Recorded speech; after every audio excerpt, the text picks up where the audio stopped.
TD Ryan Unleashed is brought to you by Scott Zyman, your State Farm insurance agent. Scott can help you save money bundling your home and auto insurance. Call 815-748-3101 or stop by at 2587 Sycamore Road, Suite D in DeKalb. Like a good neighbor, Scott Zyman and State Farm are there. Pizza Villa, pizza, pasta, sandwiches, and more at 824 West Lincoln Highway in DeKalb. For delivery or pickup, call 815-758-8116 or go to pizzavilla.com. My Insurance Guys in Sycamore, family owned, local, reliable.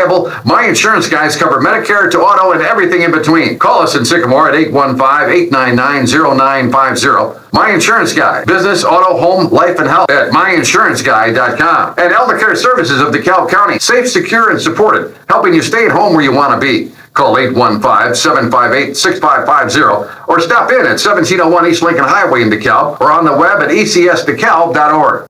And welcome into TD Bryant Unleashed podcast number 16. We have the honor and pleasure talking with the Sycamore boys track team. They were unleashed this season, and the result was a state championship for the first one in school program history. We're going to talk to the man who unleashed those dogs here in a little bit, Matt Kosecki, the coach. But right now, we're going to meet a couple of those dogs right now, and that, of course, is Dylan Hodges. Dylan, how you doing this morning, my friend? I'm doing great. How are you? Thanks for having me. I'm doing great. Thank you so much for you guys. I know you boys are busy in the summertime, so thanks for taking time to us. We also have Aiden Weiser with us as well. Aiden, how you doing, bro? I'm doing good. How are you doing? I'm doing great. I'm thrilled to have you guys here. I want to thank you so much for taking time. I want to ask you about your coach. I was going to ask Coach about the coaches, but tell us about your coaches. And because I understand some of them are volunteers, right? That's pretty cool if they volunteer and help you guys out. Talk about your coaches a little, Dylan.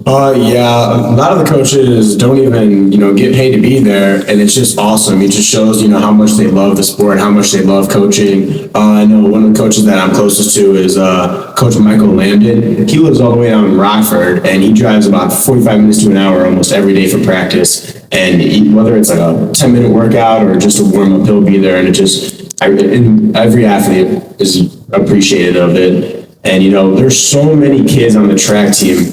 I can't even imagine how hard and how frustrating it's got to be sometimes for those guys to run the team, but they do a great job equally spreading people out and always being there. Yeah. Critique your form or just helping you out. It's awesome. It really is. And Aiden, that's got to inspire you to know that somebody would take time on their own to come and help you guys out. Yeah, no, it does. And I think most of the kids, all of them don't even realize that. And also all the other coaches, they're just teachers as well too. They have a long hard day just like us, and then they, push everything aside.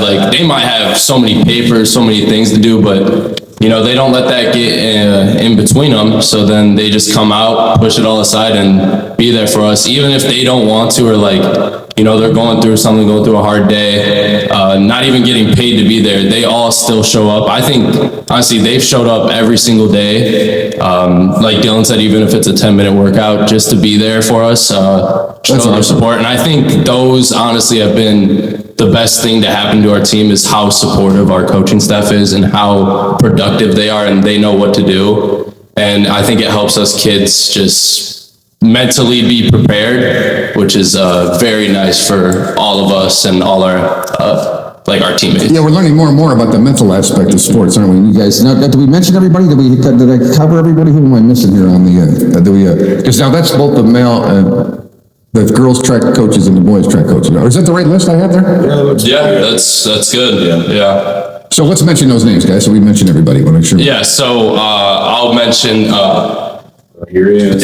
Here's Coach. Coach going to join us right now. Hey, guys. Coach, you can get right over here, please. Yeah, I did not mean to be this. We were just talking about your coaching staff here. We'll let you do it, Coach, because we were talking about Aiden and Dylan. We're talking about how a lot of these coaches don't get paid, right? They volunteer their time to do this. Yeah, that's one of the things about our program there is we do have a lot of people who spend a lot of time with the program, and just the nature of track and field. Our team, we have 3 athletic stipends for coaches, and obviously you can't have a full staff with only 3 coaches. So we were able to find a lot of people who just really want to be a part of the program, whether they're coaches who either are retired or made made their way there through other ways, but They all have stories, I'm sure. yes, exactly. And so, some of them, our distance coach and also the coach who's kind of had his hand in the 400 the last couple of years, Coach Lambden,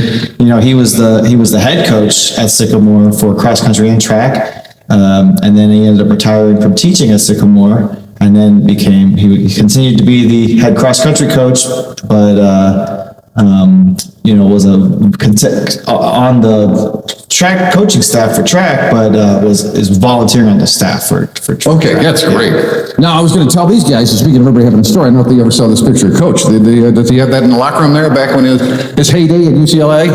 No, but I know that cats, you can look back and see some old videos of kosecki throwing. He was a bad mamma jamma, wasn't he? He's got the same energy all the way through now. So I love that. Yeah, it's funny because I feel like I was telling a couple of our guys, I think it was our two throwers, it was Dylan Wheatus and Will Rosenau, the morning of state finals, and I walked into their room, and in my mind I was like, this was the first time since I stopped throwing that I was like, man, I wish I was Is that out right? there. Yeah, because the rest of the time it's like, the energy of just watching these guys perform, right? And then like just in the whole team, I could just feel the energy. And I'm like, being a part of it as a coach is awesome. But I was like, man, being in there and being part of that energy as an athlete is even, something you can't even compare to. Well, we're going to talk about your athletic prowess later, but over the last 2 years, the Sycamore boys track team broke 7 school records. Sorry we can't have everyone here, but I wonder, now that you should do when the psychiatrist, I'm going to name a name, and you guys just give me your first thoughts about that. We'll switch back and forth here, but first one, I'll butcher the name, is Vasilos Arhos? Vasilios Arhos. All right, sure, easy for you to say. Yeah. Oh, you take it, Coach. Tell us about him. He's a sophomore. He started as a freshman in the off season. He was doing our off season training program as a freshman. Saw his potential, and he's getting got dragged along. Did everything that he saw the upperclassmen do. Great hard worker, super talented, and just excited to see what happens in the next couple of years. All right, Aiden, how about Crew Bartlett? He's very dedicated. Coming off of his freshman year, I was like, oh wow, like this kid's a stud. Like he was putting up crazy, I think jumping 41 feet in triple jump as a freshman. Yeah, and this year he broke 50.2 seconds in 400. Wow. As a sophomore. And I think that he's going to be a real problem. And I think his work ethic is very strong. And I think he's going to be the type of kid that will drag people along with him and make everyone better around him. So I think he's going to be very strong for the track program coming up. Well, wait, great answer. Dylan, how about Jack Daskell? Jack's he's a quiet kid, but he's really fun to be around. He's really fun to work around. He also just came out for track. A lot of people come out for track just to get faster for their main sport, like soccer or football. He came out to track to work on his endurance for soccer.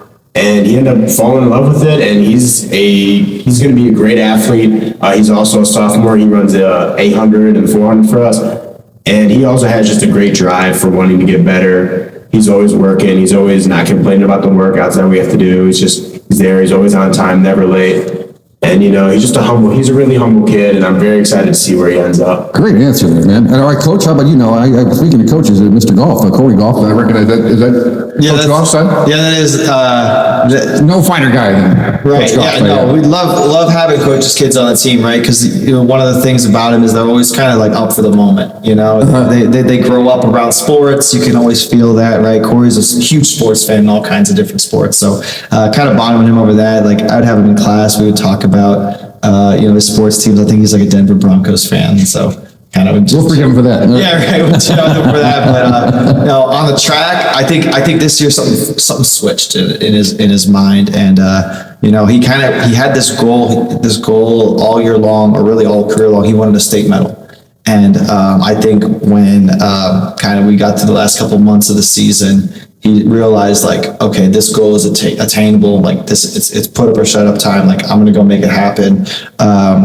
Really, a lot of people don't think about it, but we were our conference champ for the first time in over 20 years. And we don't do that if Corey doesn't go win the mile. And so he had maybe the most competitive competition because our top rivals, Canelan had 2 really good milers. So Corey had to run his PR, which he did, which I think is second all time in school history. So, just great kid, worked, systematically got better year in, year out, and really finished with great performance, and also was at New Balance Outdoor Nationals this past weekend. Oh, that is awesome. And I should point out that the guys I'm naming off are on the Interstate 8 Spring All-Conference team. Logan Hodges, he's a hack, and we'll skip over him. And then there's Logan Jones. Yeah, I can jump in there. So Logan, yeah, he's a kid. He's does cross country and he does track, and so he's a runner through and through, right? Long distance guy. For him, I think 800 is considered a sprint. But he kind of had hopes of going to state this past year in the 3200. Unfortunately, our sectional weather might have caught him. But going to be a senior next year. We're going to be relying on him. So hopefully he's able to continue improving. I'm glad you guys know so much about these guys. How about Devin Carter? Can one of you two handle Devin Carter? Oh yeah, Devin is he was on the 4x4 and the 4x8 team. He also ran the 110 and 300 hurdles. Devin is also just a very hard worker. Me and Devin got first place actually at the state meet last year in the 4x4 with Matthew Rangel and Eli Crum. So I've known Devin for a little bit here, but this year was different for me and Devin. Me and Devin got very close this year, as we knew that we needed to step up and do something big for the 4x4 this year. And I love Devin so much. He's a super funny guy.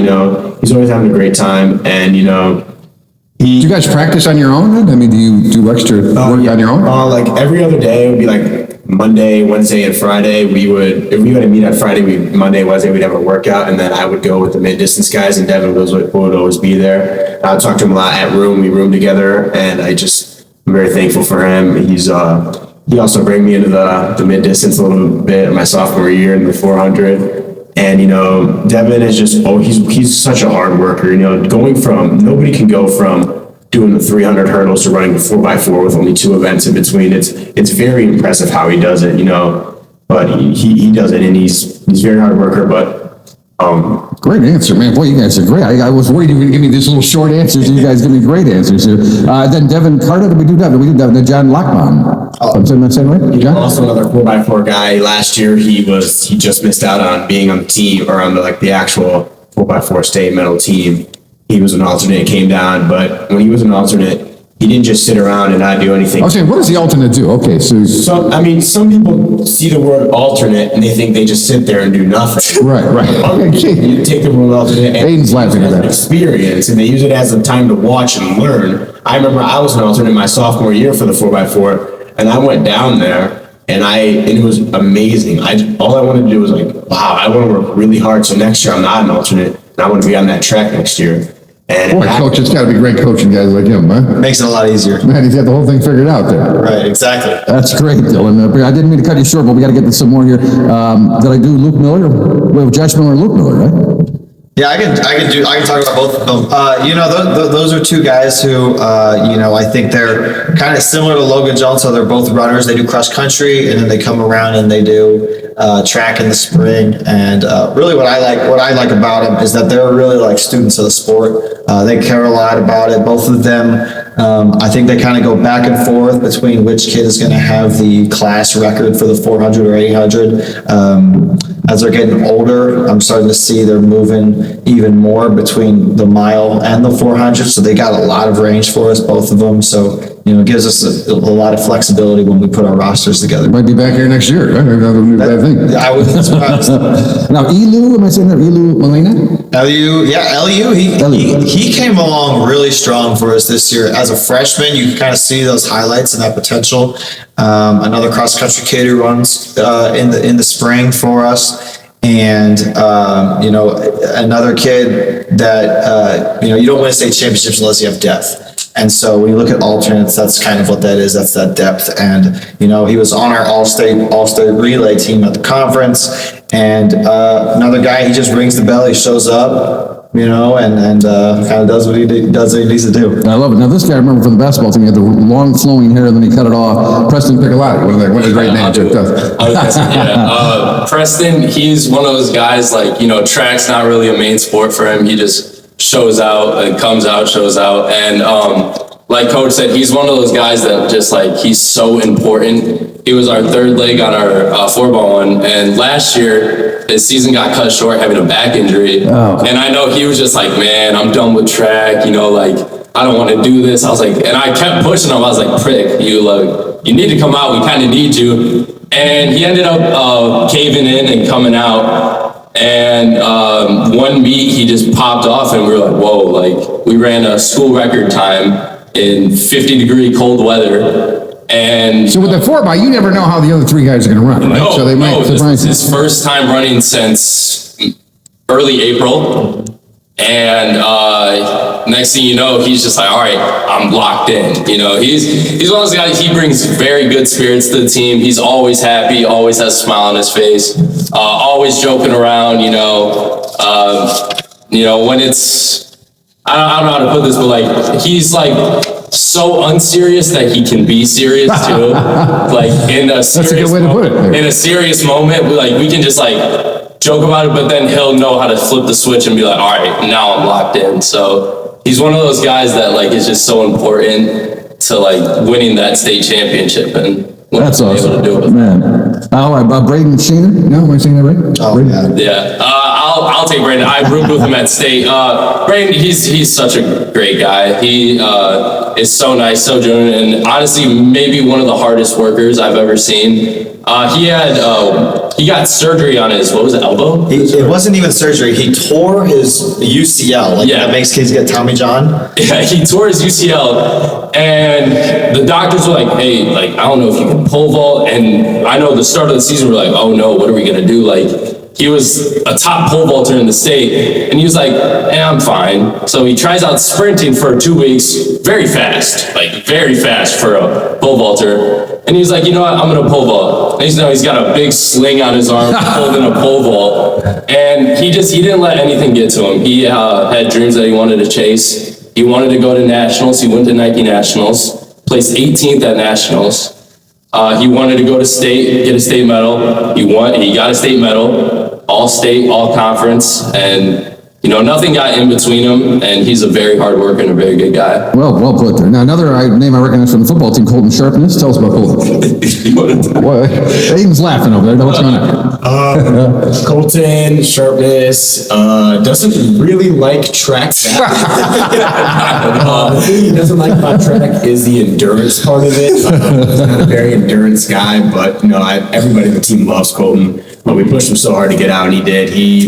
Last year he was on the 4x2 team and was an alternate for the 4x1 and ended up having to run it.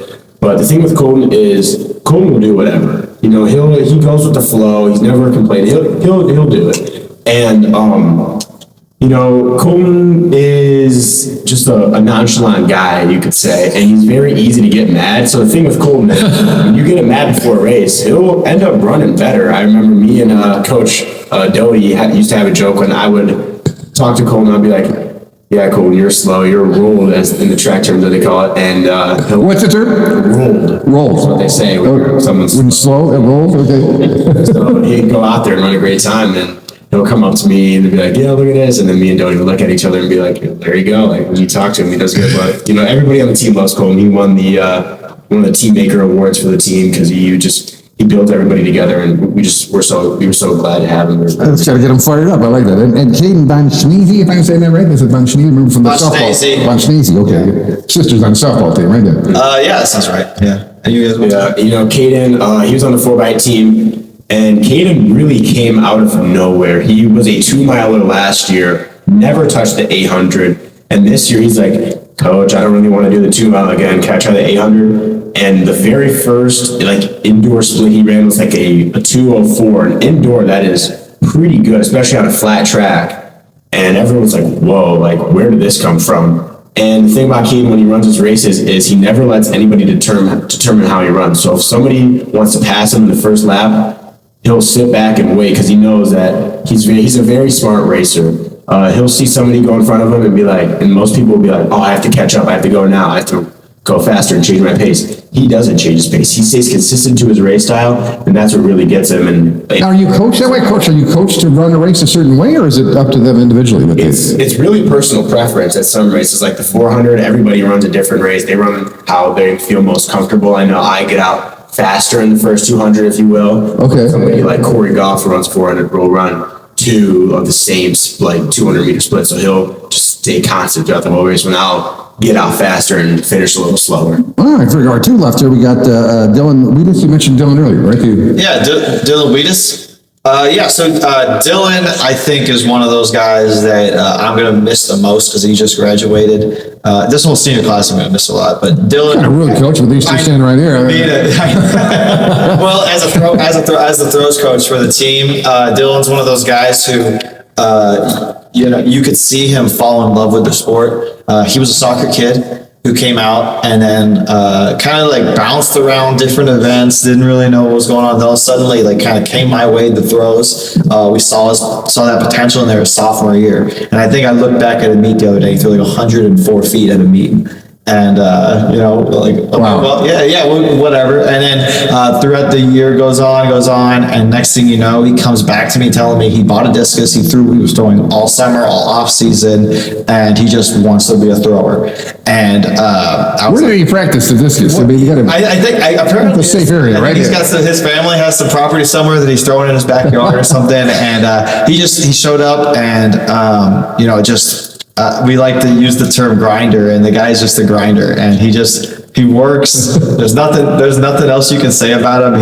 He loved the sport, wanted to get better, and 2 consecutive years PR'd at the state championship. So to me, I mean, Now, what is that PR? What does that mean? personal record. So he personal threw his record, okay. new personal best at the state championship, got him into the finals, ended up being our top scorer in the discus this past year. And of course, Aiden, all conference as well, also the Daily Chronicle Player of the Year, I mentioned that. But what's the deal with Will Rosen? I was looking you guys up, and I come across Will with this big fancy picture in his recruiting class, and tell us about that. Will looks pretty sharp there. Yeah, so Will's a sophomore. And So why don't you guys have this? Why don't the boys have this? Yeah. I think I couldn't. Did Will do that on his own? Or is it? He must have. But his sophomore marks are extremely competitive nationally, right? A 56-footer, 173-footer as a sophomore, that puts you on pace to being able to be recruited by pretty much any school in the nation. He's a football player, so you always got to see whether he wants to throw in college, but. What really got me as Will is as a freshman, he got 3rd at conference as a freshman, threw 46 feet in the shot put. Discus was not there, but then it comes around as a sophomore. He's there for the off-season training. He starts throwing. I'm there working with him, and I'm watching, and I'm like, wow, he's already throwing over his PR. He's going to do pretty well this year. In my mind, I'm seeing like, hey, if he can hit, 52 feet, he can score at state, right? And then next thing I know, he's throwing 54 feet at the first outdoor meet. And I'm like, okay, forget scoring at state. Like, let's see if we can win state. Like, let's go top 3, whatever. And that was his mindset from the get-go. Like, as soon as he hit a mark, he was looking at the next goal, and he just kept trying to get better. And, when you got the talent he does and you work as hard as he does, you start having these sorts of... I love it. Yeah, I had to tease a little bit about that. We're talking to the Sycamore State champion track team here. And what was the hype? I was asking the boys earlier about the regular season. And Dylan, let me start with you. Is there a regular season meet that you look forward to that you really like? Maybe the track there, or why do you like a certain meet? Or is there one?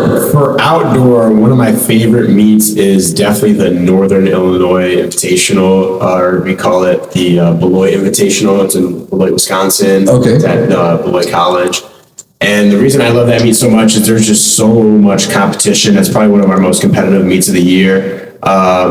They have a nice facility over there, nice stand, a lot of places to set your camp up and hang out with the guys, but also just, it's great. It's only not that far of a drive, but a lot of teams are there and a lot of competition, and it's so late in the season, and you can really see where you are headed to conference and sectionals and state like that. You can see where you're what direction you're going into. And you were saying there's a lot of downtime, like you told me you want to run an event, then you have to wait almost to the end of the meet to run the second event. Do you get close with these guys, with your competitors, or do you wait till after the meet's over to get some buddies that you see? I'm sure you see them often, huh? When you... Yeah, I got a couple friends on some other schools, like Joseph Holcomb from Sterling using the 200-meter final at state. And yeah, I'll talk. Why are you chuckling about that? Why are you chuckling about that? Joseph's a funny guy. Okay, that's a funny guy. Yeah. But you know, I'll hang out with some people like there's a long time before I race, but like 30 minutes prior before my race, I'll put my headphones on, warm up, and kind of like get into that zone where. And coach, what do you tell them before their downtime? Is it up to them, or do you want them to do certain things? I think they probably get tired of hearing what I do. I'm one of those people that I think that there's a set time that things need to be happening at a set time. You need to be warming up. You know, this past year the weather was just so bad that in my brain I'm like, okay, this is peak injury happening weather. So I'm just like on them all the time. I'm paranoid, walking back and forth every 5 minutes. Which is fair after what happened last year. Yeah. We had a lot of injuries last year. Yeah. So. Now what happened? Now you hurt yourself last year, right? It was on the long jump, right? Tell us about that. I hurt myself in the state prelims of the long jump, and wasn't able to run the 100, 4x1, and 4x2. So tell us about that moment. Oh, it was you knew my heart. I knew it was over. In a sense, like I honestly knew there was no coming back. Like we tried everything. I even kept saying, Coach, I was like, I can try to run. I can do this. Yeah. And the adrenaline takes over a little bit. It was it was like heartbeats in my hamstring. It was all torn apart, and it was just I could feel it, and it was very emotional. It was very emotional, damaging. Like we were ranked first, and we were projected to win. We were projected to win the 4x1, 4x2, and I was projected to get at least top 3, I think, in the 100. So when that happened, it kind of just, the whole team just like, because there was a lot of, the 4x1 ended up disqualifying. So there goes 10 points. And then the 4x2, we had a person who wasn't even ready to run, and it was just, it was a very humbling experience for this year. So. And how about my stepson had his knee messed up. He was on the DeKalb baseball team, playing short, and the guy slid him to second base. So he rehabbed for a year. Like, I was up in the room, my wife talked about how hard he was working to rehab. He gets up for the very first game and he gets hit in the knee by a pitch, but he had a brace on, thank God, too. But talk about rehabbing, because you gotta have a mindset to do that. Yeah, right? No, I rehabbed every day. I missed it didn't start because we had nationals. And I rehabbed every day until nationals, so it was about 2.5 week process. And then come nationals, I was ready. I just got dry needled 3 days prior, and I ended up tearing it even more in at nationals. So coming back from nationals, I rehabbed every single day, at least rehab on my own, and then I would go see a professional once a week. And missed out of all summer football. And then I ended up coming back a week before the first game of football. And next thing you know, it was good then. So. And what were you doing mentally? What were you telling yourself? I was just telling myself, I was looking at the bigger picture. I was just looking at if I do everything correctly, everything right, then I shouldn't have to worry about anything. And I wanted to redeem myself and prove myself as a top tier athlete. So I knew coming back, rehab stronger, would not improve me, because it made me a way better athlete, but just more mentally stable. I was less stressed and more mentally prepared, and I knew what I was doing now. Back then, I didn't really know stretches and all that, so I would just kind of go with the flow of things. But now I would take it more seriously. Before every meet, before every football game, I would stretch. I would just, show up early to go to the trainer, 30 minutes early, just get worked up on my hamstring. And I think, honestly, it was the best thing mentally. I bet. That's great. Do all that, so. Yeah. Got to do your stretching, right? Yeah. Now, Coach, many of us, go to football, basketball games, there's a beginning, middle, and the end. The track meet, we don't know. So here I have a picture of you guys when you won the championship. I won't ask you about the shushing that's going on. But tell us about the moments. Did we know we had it already, or was there a final event that you had to wait to? Or Aiden, do you want to take that? I'll say really quick, but just, the fact that there's a prelims and finals, so there's seedings, and so you can kind of score out what it is going into the finals, and I'll be honest, they will have to explain the whole shushing thing, because I couldn't figure it out, but after the prelims, we knew where we were going to be, and I kind of thought to someone else, it's kind of like having a lead at halftime of a sport. Okay, there you go. And it's like, okay, we got to come back and we got to hold our lead, and so that's kind of what they did, and so. But it shows that it's really a team sport, right? Because you're reliant on those other guys to. Right. I remember looking back and being like, I feel like I barely congratulated Aiden on his long jump and Will on their shot put, because it happened so early in the meet that in my brain I'm like, okay, good job, you did what you're supposed to do. Yeah, right. And so they can kind of tell you more about that. Who are you shushing there, Aiden? So the shushing thing, it started in the 4x1 prelims. And honestly, I was just doing it for the picture, and to mess around. It turned out a great picture. It did. And because there's a solo shot of me in the 4x1 holding the baton, and like me doing this crossing the finish line. But is that something you guys did all year, or was it just? No, this was a state thing. But I just like to see ourselves as the underdogs, and I like to see ourselves like, if you look at our team, you're like, oh, there's no way these guys are good. Like, there's no way. Like, you look at them, we're a team, we like to mess around in, some say serious situations. Like, I know I've given Coach so many heart attacks and just got his, blood pressure very high in meets, because I just like mess around. But like, when it's time to like come down and, be mentally ready, like I know how to just flip the switch. So the whole shushing thing, I was just joking around with all the coaches, and I was like, I think it would look for a good picture.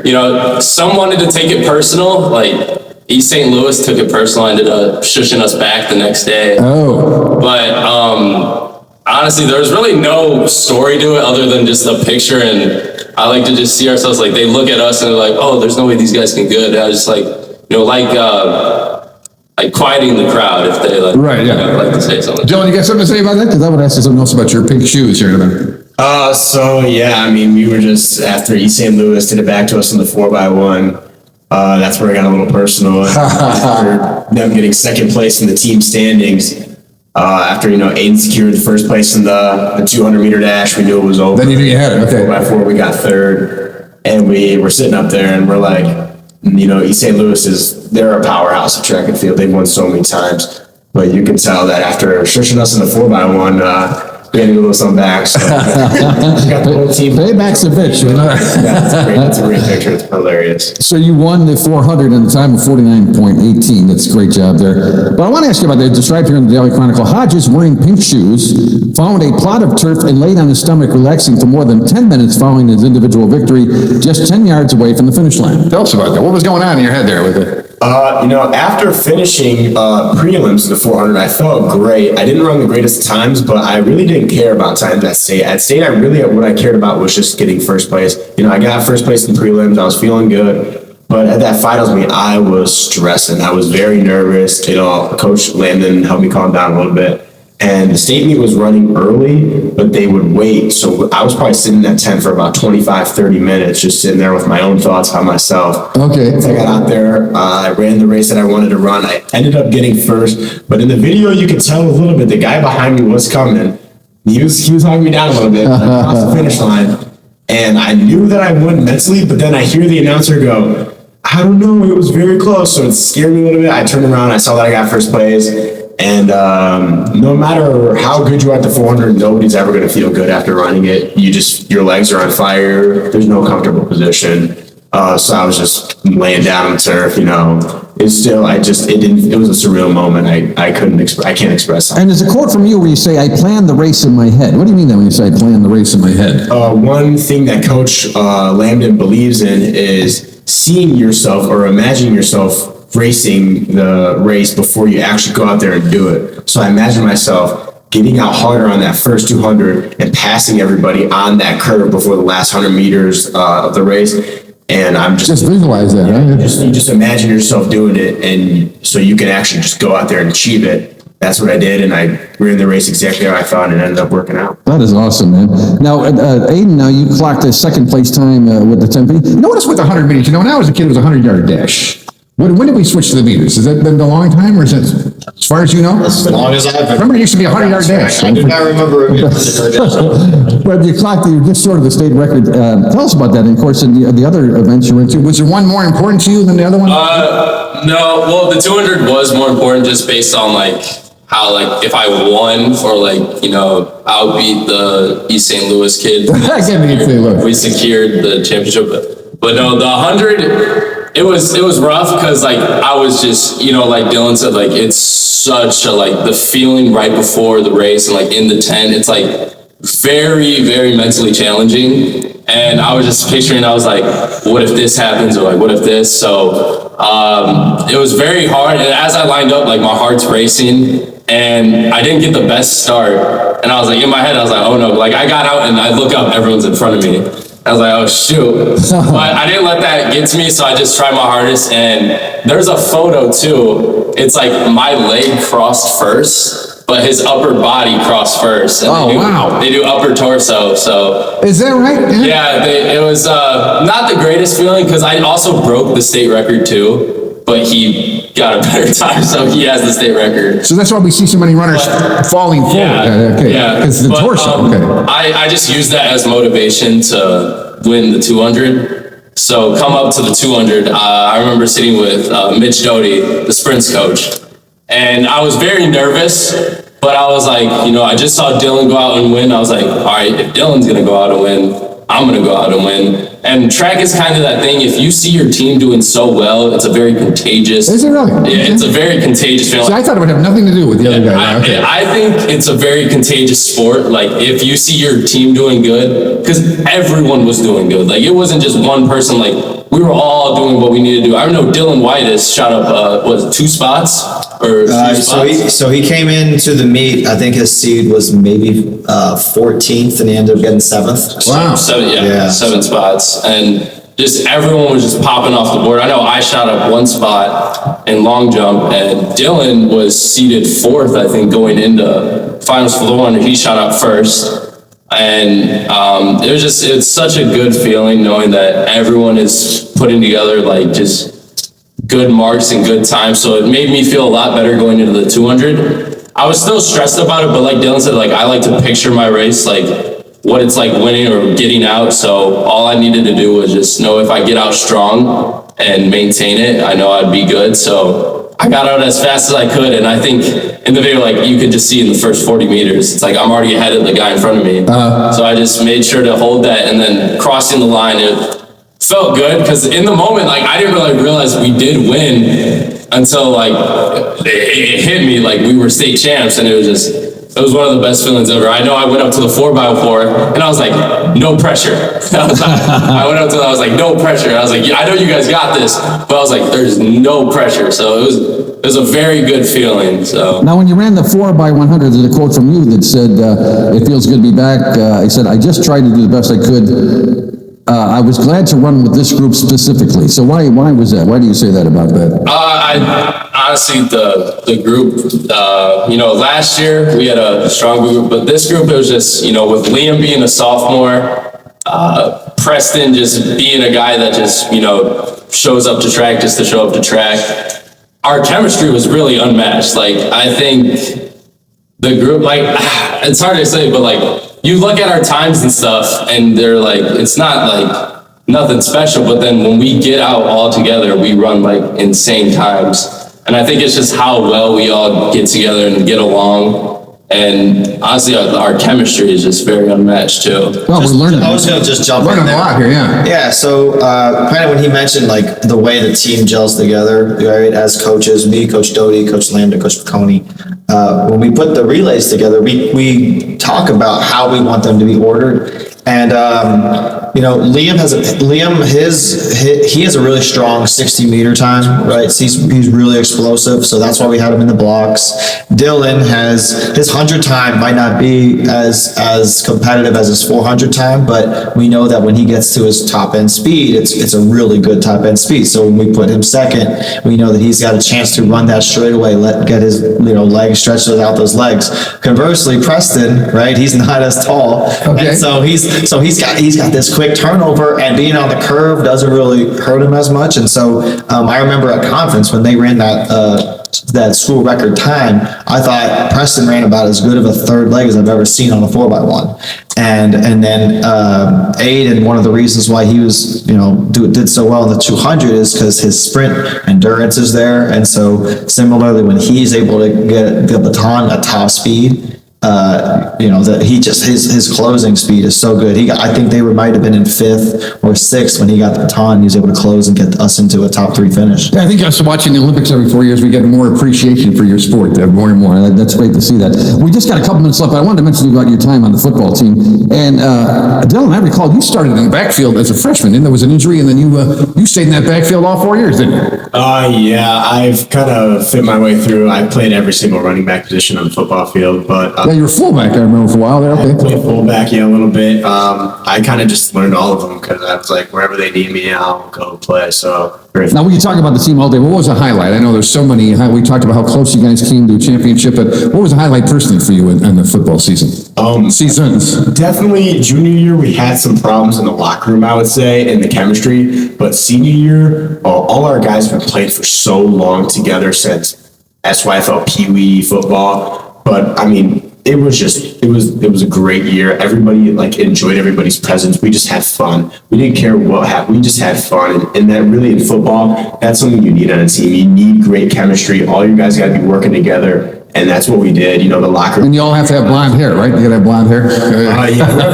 People who didn't have blonde hair got made fun of. The team, you got to join the tradition. I mean, I don't know how long we've been doing it for, but I still see some guys in 2014 on their Instagram, and they have blonde hair. I love it. Time to playoffs, so yeah. Now, you caught several touchdown passes. You got behind the defenders often, and of course, some great spectacular kick returns as well. What was the highlight for you for the football team? The highlight was definitely the Castle Bend game.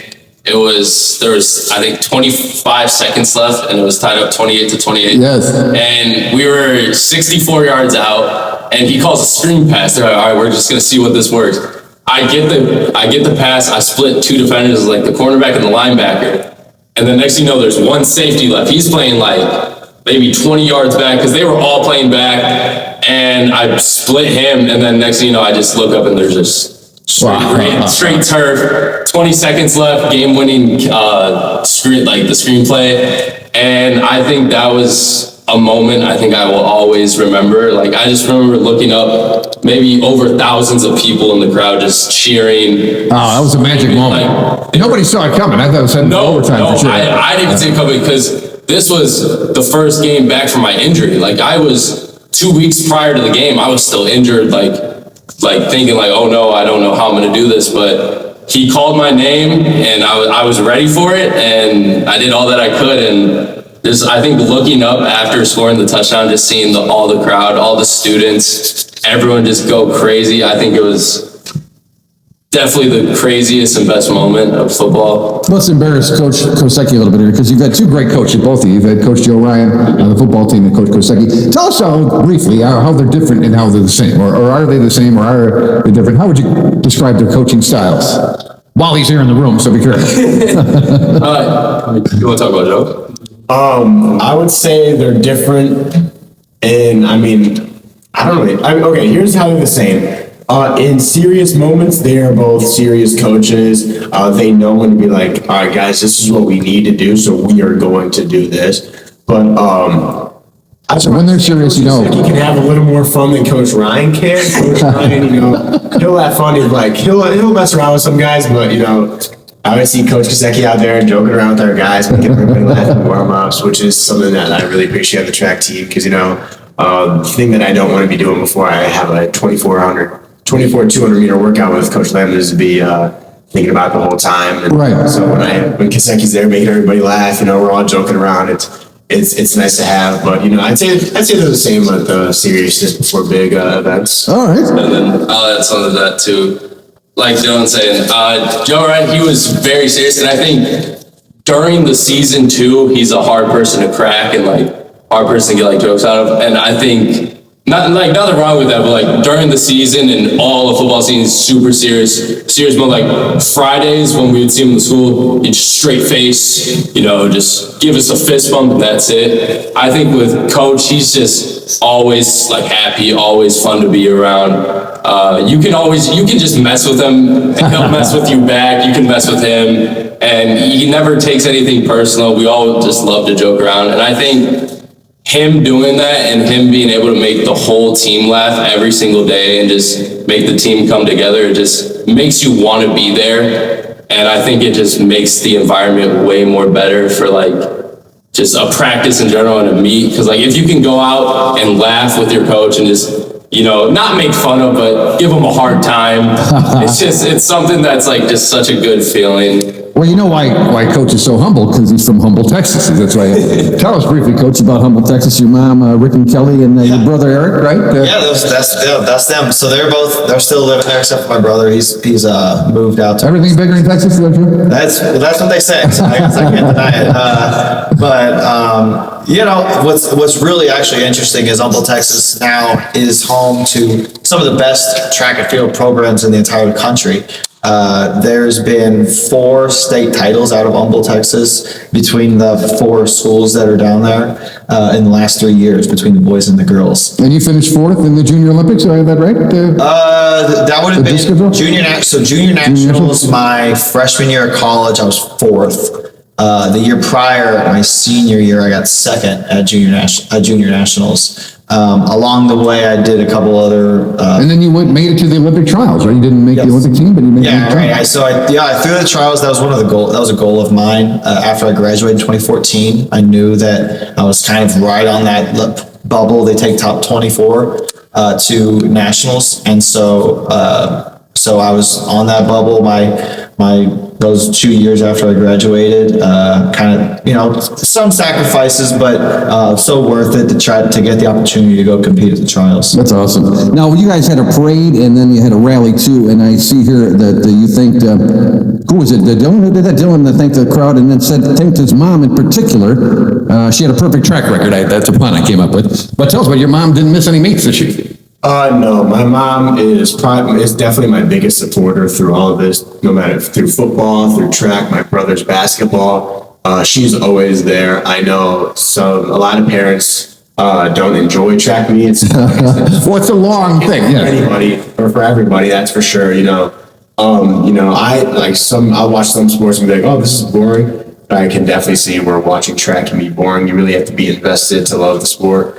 But, my mom is always there. She'll sit through the whole entire meet to come watch my triple jump at 9 a.m. and then watch my 4x4 at 1 p.m. And I love her so much. And I'm just so thankful for her to be there. And it's always nice having supporters there. Not only just her, but Sycamore in general. At the state meet, I know me and Aiden were talking about this.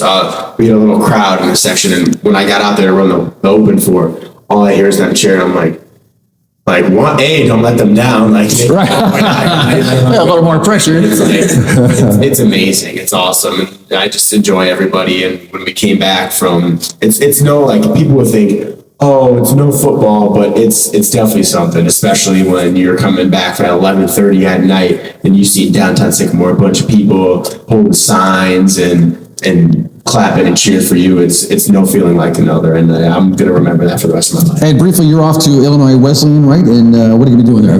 What are you studying? Now, we know what you're doing athletically. I'm studying accounting there for 4 years, hopefully to get my CPA after college, but I'm also playing football and running track there. Okay. I'm making the transition actually from running back to receiver in college, so. Oh, good for you. Well, we will watch Illinois Wesleyan, see how you do it. We appreciate your time. Aiden, what are the plans there, my friend? I'm going into the business field, either accounting or... Such a practical thing to do. That's really smart.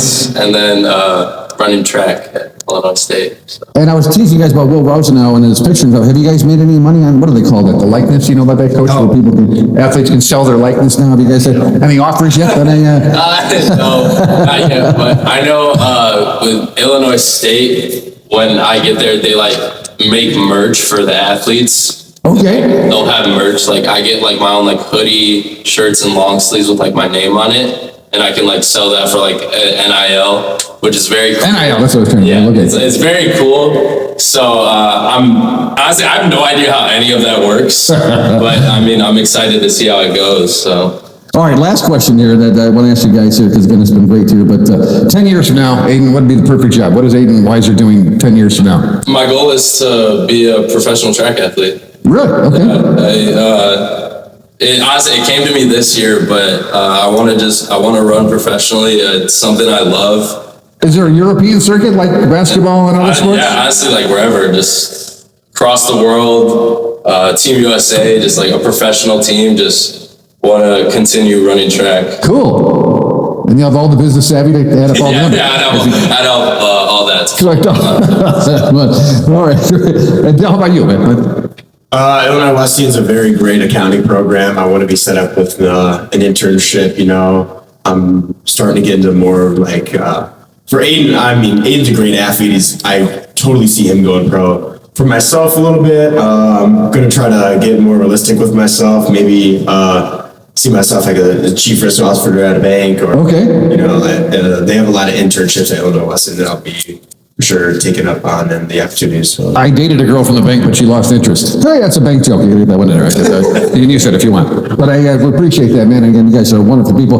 Coach Kosecki, I think you already have your perfect job, because we talk about that, and I want to thank you for representing our country back in the day when you were in the Olympic trials, and also for guiding a strong group of men to a national championship. So I'll give you the final word. What do you want to say? Yeah, just, I think that it was really cool to kind of grow with these guys, because my first year as the head coach was their sophomore year. So that's kind of when I was able to get my feet wet, understand how this process worked, and, felt like we kind of all did this together. Well, again, it's a pleasure, Dylan. And Aiden, thank you so much for your time this morning. We appreciate it. Thank you. I know you guys will be doing big things. We're looking forward to that, because the Sycamore boys track team is the IHSA Class 2A track champions, and the community couldn't be any more proud of you guys. So thank you so much. And that's podcast number 16, TD Ryan Unleashed. TD Ryan Unleashed is brought to you by Scott Zyman, your State Farm insurance agent. Scott can help you save money bundling your home and auto insurance. Call 815-748-3101 or stop by at 2587 Sycamore Road, Suite D in DeKalb. Like a good neighbor, Scott Zyman and State Farm are there. Pizza Villa, pizza, pasta, sandwiches, and more at 824 West Lincoln Highway in DeKalb. For delivery or pickup, call 815-758-8116 or go to pizzavilla.com. My Insurance Guys in Sycamore, family owned, local, reliable. My Insurance Guys cover Medicare to auto and everything in between. Call us in Sycamore at 815-899-0950. My Insurance Guy, business, auto, home, life, and health at myinsurancegyguy.com. And Elder Care Services of DeKalb County, safe, secure, and supported, helping you stay at home where you want to be. Call 815-758-6550 or stop in at 1701 East Lincoln Highway in DeKalb or on the web at ecsdecalb.org.